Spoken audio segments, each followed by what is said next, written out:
Hello, this is Brian with Zimco Survival and I'm back. Today I'm doing a review for you guys on the new Outlander collapsible backpack. I've had this for a little while now, I've used it a little bit, and there are some pros and there are some drawbacks, so let's go ahead and get into the review.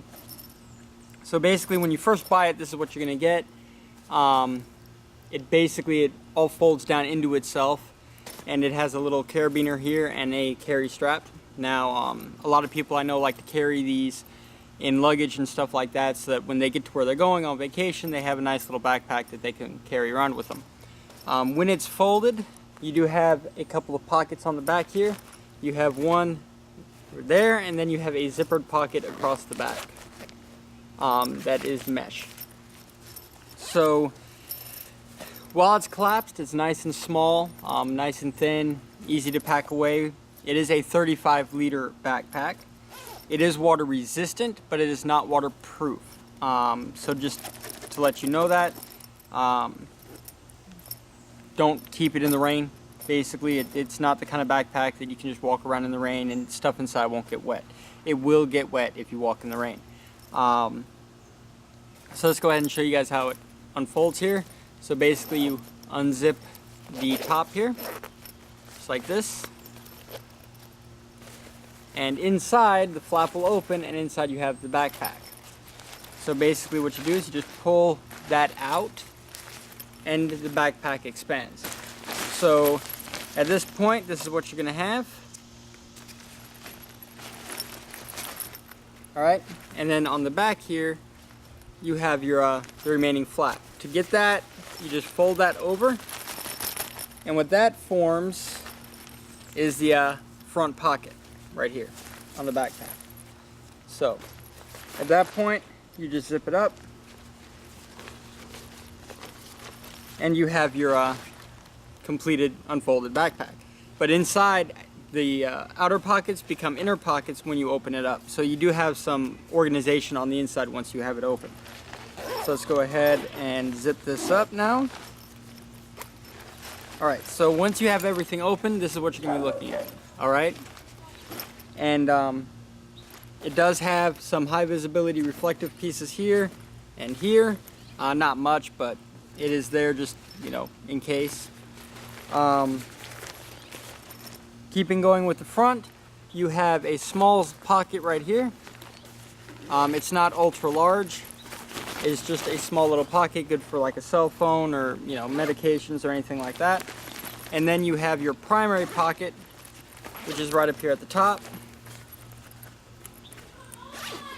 And that, on the inside, is your primary, just like a hiking pack, is your main pocket.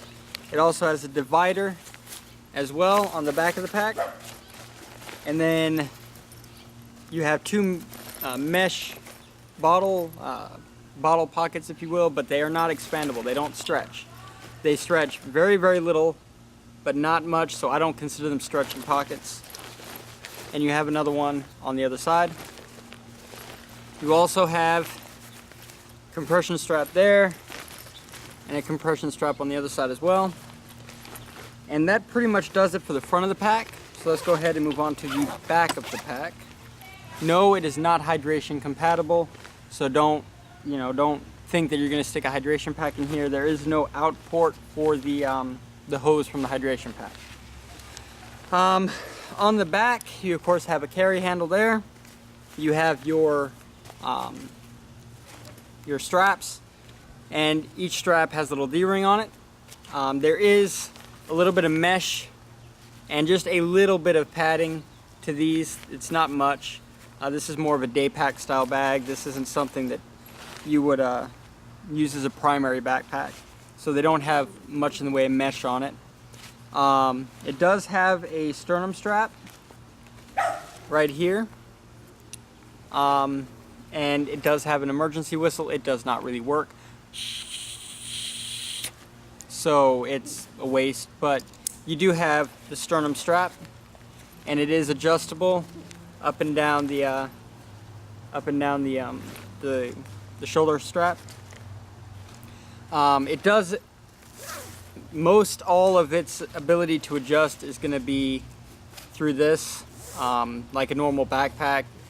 It's not like a hiking bag or anything like that. It does not have a waist strap on it, so consider it more like a regular backpack. Now I have one here that I have put stuff in because this is where the drawbacks come in. This particular bag has no internal frame, which should be expected because it is a packable backpack. So whatever you put in here is you're gonna feel it on your back, and it's gonna make the backpack kind of oddly shaped. So I just went ahead and put a towel in this one just to kind of show you. I'm gonna try to move these out of the way here. But this is with a towel in it. You can see it's basically nothing on there, but you can see how the back here kind of bulges out where the towel is sitting. So it can be uncomfortable, especially if you put really hard pointy objects at the bottom of the bag. So what I like to do is, if I'm taking it out with me or something like that, I typically will put like a washcloth or something in it up against my back just to kind of pad it a little bit, so it makes it a little bit more comfortable. But remember, these are walk around town or day packs or summit bags that you take with you hiking to, leave at your so you can leave your regular backpack at your base camp and go up to the summit. This is not something that you're going to be using as a primary backpack, but for a relatively cheap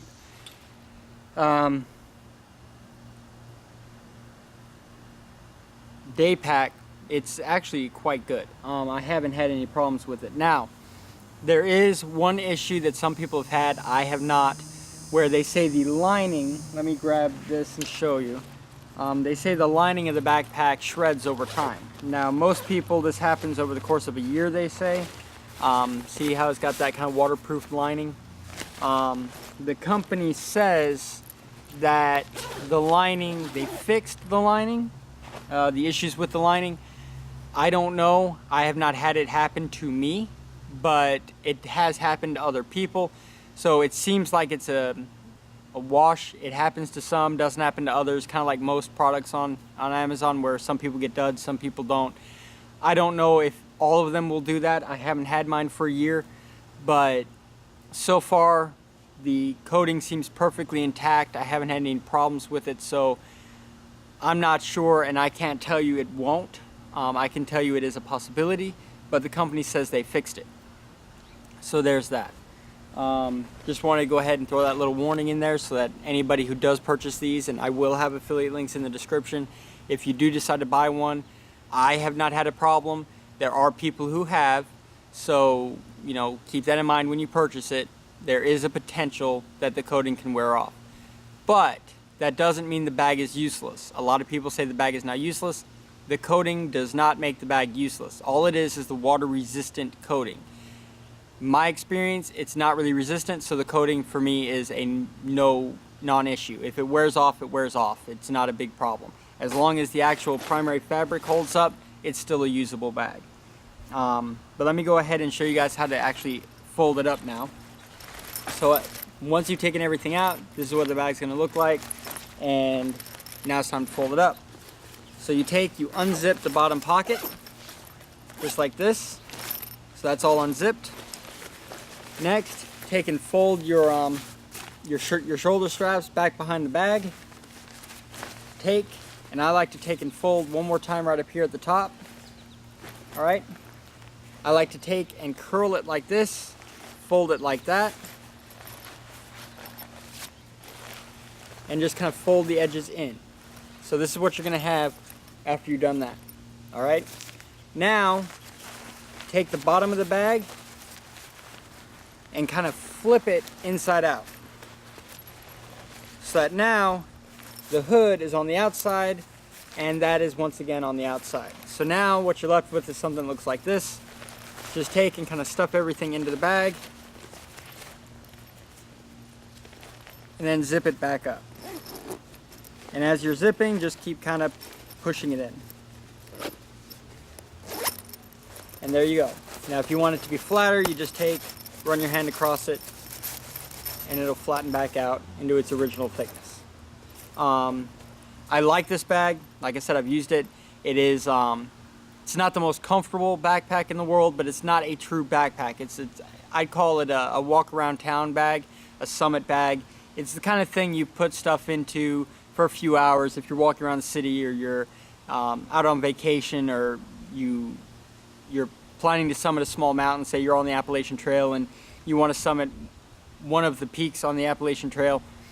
You set up your base camp, you have your hiking pack with all that stuff back at the base camp, and you use this to carry enough food and water and, you know, whatever supplies you need to go and do your summit, and then you come back down. This is not something that you're going to be using as a primary backpack. I just want to make sure you guys know that. It is not comfortable enough to be a primary backpack, but it is usable. It is certainly a good quality. And that is, again, the new Outlander collapsible backpack. And I will, like I said, have affiliate links in the description, so make sure you check it out there. Thank you guys for watching, and as always, if you like this video, hit the like button and subscribe. Bye bye.